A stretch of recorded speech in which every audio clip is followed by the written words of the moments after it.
هو والله يا أخ باجي باش نحكي معك بكل ديمقراطية الشعب بكل صدق. والله حاير، والله حاير يا أخ باجي، هو والله حاير على الآخر والحمد لله. اش بيك زاد اش بالي؟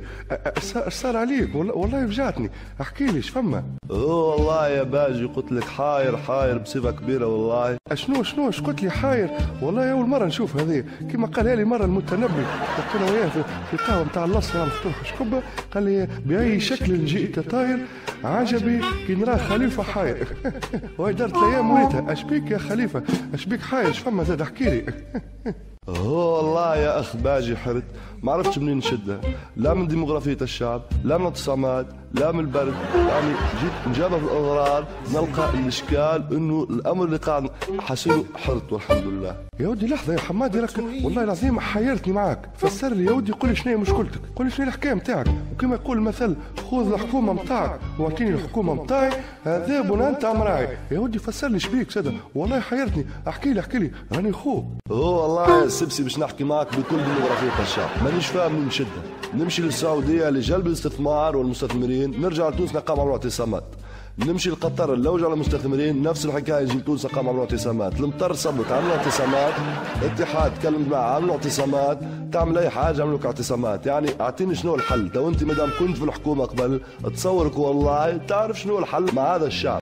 شنو اسمعني كما يقولوا البيزنطيين، جاي تجري تلوج عليها وما يحس الجمره كان يعص عليها. حتى انا صارت لي زاد، حتى نقول لك اش تعمل، نقول لك هو والله يا اخ سبسي انا جيت كل يوم وحكيت لك الحكايه هذه لانه نعرف ان انت عندك خبره، وانه انت خبرتك كبيره جدا في هذا المجال، واني انت خدمت عام كامل على راس الحكومه التونسيه المؤقته. حتى انا راكي كنت في الحكومه وقت انا كنت رئيس وزراء قبلك انت، حتى انا ما خلونيش نخدم، وقعدت مدايده باش فهمت شويه موضوع، حبيت لي مدايده، اما مش مشكله، حتى انت اش مازالك، ما هو باش تقعد عام برك انت، مش مشكله، حتى نقول لك اش تعمل، تو على الاقل لك الشعب ما عادش يعمل لك اعتصامات. بارك الله فيك يا سبسي، ارجوك قل لي شنو الاشياء اللي نعملهم باش الشعب ينقص من الاعتصامات. هاي سيدي، هاي شد عندك وتبعني مليح اش تعمل. اولا عندك الضحكه نتاعك هذيك اللي تقعد تكتين وترمي الضحكه هذيك تنحيها، الضحكه تنحيها، نقول لك علاش؟ خاطر الشعب كي يشوفك تضحك يقول لك هذا ساهل معانا، ويوليو يخرجوا ما يخافوش منك، دونك اعمل كيما نقول لك انا، الضحكه تنساها، اضحك في دارك. يا سي الباجي من هذه اللحظة الضحكة انساها. تبعني مليح، لازمك تحكي معاهم في خطاباتك بلغة صعيبة، كيف أنا، حمر عينيك، أعطيهم أمثلة كما يقول من الحيط، أقرأ شوية المكتبة الخضراء كما نعمل أنا، وادخل عليهم واعطيهم هذا بنات مراعي، راوي الكلام الصعيب ما يفهموش يوليو يخافوا كما كنت نعمل أنا. والله يا سي الباجي كلامك موزون، ومن الآن سأصبح في خطاباتي فيلسوف، وحتى حد من الشعب ما بيش يفهم شيء. صحيت يا جبالي، لازم يفهموا شيء، اما خير هم ما يفهموا شيء ولا انت ما تفهم شيء وتلقى روحك على شنو هذا، خاطر ما تعرف، حتى انا لو قبل ما خلونيش نخدم، في بالك صار فيا انا ما كملت العوايم الا مريق الشيح، حتى فمي طاح مرتين، ما في بالك، ومره انا تحت ترى نعرف في الكتاب، انا رد بالك منهم الحكايه هذول.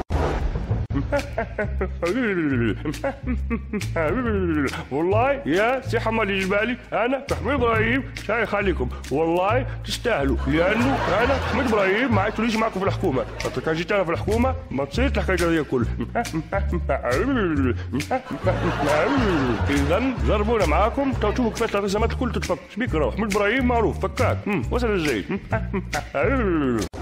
لا ارجوك، هو والله يا سي حميد ابراهيم خلينا نكمل النقاش انا وسي السبسي بعد نرجع لك. اذا سي السبسي نجرب هذا من الكل وزعما ينجحوا وتفك الاعتصامات. تبعيش شنو تقول لي تمشي معك وتفك الاعتصامات؟ شبيك راني الباجي راهو باجي ومرنتاك، راني نعرف من اين اتوك الكتف، هذوما كلمات لازم تحفظهم هذوما وتقولهم للشعب. هو والله الاخ الباجي الكلام معك ممتع والحمد لله، لذلك ذكرت حتى انا كلمه فيها بعض الفلسفه وباش نبدا نستعمل في الكلمات اللي كما تعملوا انت، هذا الكلام ينطبق على كلام الشاعر يقول اعتقدنا ان الحكومه برستيجا يا اخي طلعت غسره وتمريجا.